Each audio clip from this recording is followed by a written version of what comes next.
Badan Pengelola Investasi Daya Negara Nusantara atau BPI Danantara melarang seluruh badan usaha milik negara untuk melakukan pergantian direksi saat rapat umum pemegang saham tahunan atau RUPST. Larangan ini dituangkan dalam surat edaran Danantara yang dirilis pada pekan lalu.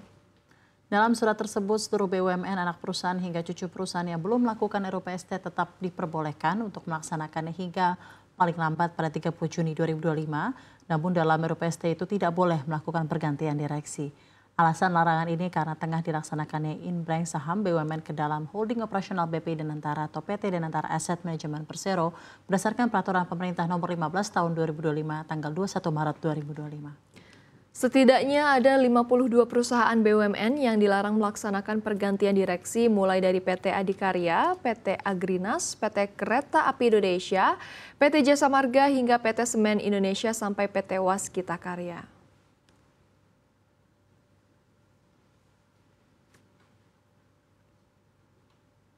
Ya, jadi bunga aturan baru ini cukup membuat heboh gitu ya.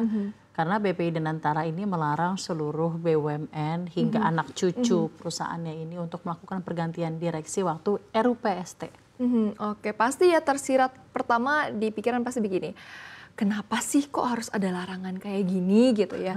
Tapi sudah dijelaskan tadi ya alasan utamanya karena sekarang sedang berlangsung proses inbrank saham BUMN ke holding operasional yang dikelola oleh Danantara gitu. Iya, dan proses inbrank saham ini sudah diatur lewat peraturan pemerintah yang terbit sejak Maret lalu dan memang tujuan utama larangan ganti direksi untuk sementara ini adalah agar proses inbrank saham ini berjalan lancar ya, dan tidak ada gangguan. Betul sekali, keren juga ya. Jadi semua perusahaan BUMN tanpa terkecuali begitu ya, alias sampai anak cucunya memang harus mengikuti aturan ini ya. Jadi strategi yang cukup bagus sih ini. Ya, strategi yang bagus tentunya biar tidak ada kekacauan manajemen dan lebih stabil dan semuanya siap saat tiba waktunya untuk masuk ke holding baru. Jadi memang sudah dikasih kisi-kisi ya bahwa stay dulu Jangan ya. kemana-mana dulu gitu ya. Jadi kalau ada yang mau ganti bos di perusahaan-perusahaan itu sabar-sabar ya. Karena memang harus nunggu dulu nih sampai evaluasi dari BPI Danantara selesai. Ini kan juga untuk memastikan pengelolaan BUMN lebih terintegrasi dan juga lebih solid ke depannya. Betul sekali, kita jadi penasaran ya gimana nih hasil evaluasinya nanti gitu ya untuk BUMN-BUMN yang ada. Betul sekali, pastinya kita bakal terus pantau kabar ini supaya pemirsa juga nggak ketinggalan info penting seputar BUMN dan juga holdingnya. Selanjutnya kita ke informasi berikutnya ya, Safrina. Yes, tentunya kita ke informasi berikutnya juga tidak kalah informatif. Menteri Keuangan Sri Mulyani Indrawati berencana memajaki pelapak atau penjual di e-commerce seperti Shopee, Tokopedia, TikTok Shop, Lazada, Bukalapak, CS. Rencana ini akan tertuang dalam peraturan baru Kemenkeu. Besaran pajak-pajak yang akan dikenakan 0,5% dari pendapatan penjualan dari penjual dengan omset tahunan antara 500 juta hingga 4,8 miliar rupiah. Pajak dikenakan dengan tujuan untuk menyamakan perlunya antara pedagang di toko daring dengan toko fisik. Aturan pajak baru ini rencananya akan diterbitkan secepatnya bulan depan. Sementara mengacu sumber yang mengetahui rencana pengenaan pajak ini disebutkan kalau dalam belait baru ke depan, Kemenkeu juga akan mengatur pengenaan denda bagi platform e-commerce yang tak memungut dan telat melaporkan tugas pemungutan pajak bagi pelapak mereka. Komentar sumber tersebut diperkuat oleh isi presentasi resmi yang dilakukan Ditjen Pajak kepada e-commerce.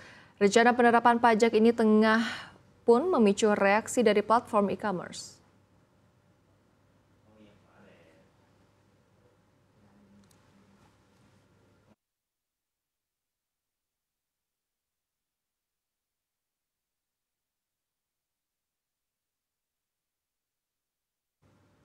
Sidang uji materi Undang-Undang Tindak Pidana Korupsi di Mahkamah Konstitusi kembali menyita perhatian publik. Ahli hukum Chandra Hamzah menilai pasal 2 ayat 1 dan pasal 3 Undang-Undang Tipikor terlalu luas dan multitafsir sehingga bisa menjerat siapa saja termasuk pedagang kecil seperti penjual pecel lele dan trotoar. Pasal 2 Undang-Undang Tipikor menyebutkan setiap orang yang melakukan perbuatan melawan hukum dan memperkaya diri sendiri atau orang lain serta menimbulkan kerugian negara dapat dijatuhi pidana. Mantan Wakil Ketua KPK tersebut mengingatkan bila mengacu pada data tersebut, maka berdagang di atas trotoar bisa dianggap melanggar hukum karena menggunakan fasilitas umum yang diperuntukkan bagi pejalan kaki untuk mencari keuntungan. Dengan demikian, ketentuan tersebut telah menyimpang dari makna dasar korupsi yang seharusnya berkaitan dengan penyalahgunaan kekuasaan atau jabatan publik yang mendorong agar pasal 2 dihapus karena melanggar asas kepastian hukum, sementara pasal 3 diusulkan direvisi dengan mengganti istilah setiap orang menjadi pegawai negeri atau penyelenggara negara.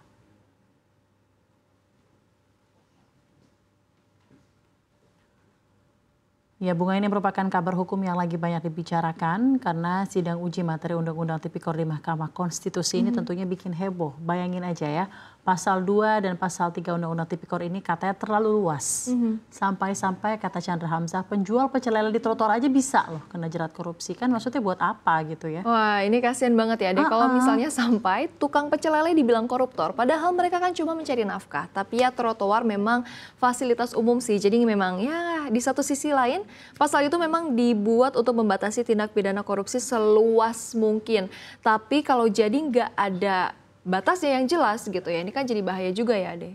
Iya, betul. Korupsi itu kan harusnya berkaitan dengan penyalahgunaan kekuasaan atau jabatan publik gitu ya. Bukan sembarang orang yang lagi jualan, yang lagi berusaha, PKL dan lain-lain. Makanya Chandra usul pasal 2 dihapus, sementara pasal 3 direvisi dari setiap orang diganti menjadi pegawai negeri atau penyelenggara negara. Itu sangat ngaruh banget gitu ya. Betul, kalau itu dilakukan. Kata-kata pasalnya itu. Betul, nah itu kalau dilakukan harapannya bisa membuat hukum menjadi lebih pasti dan nggak ngebingungin orang kecil yang cuman cari makan.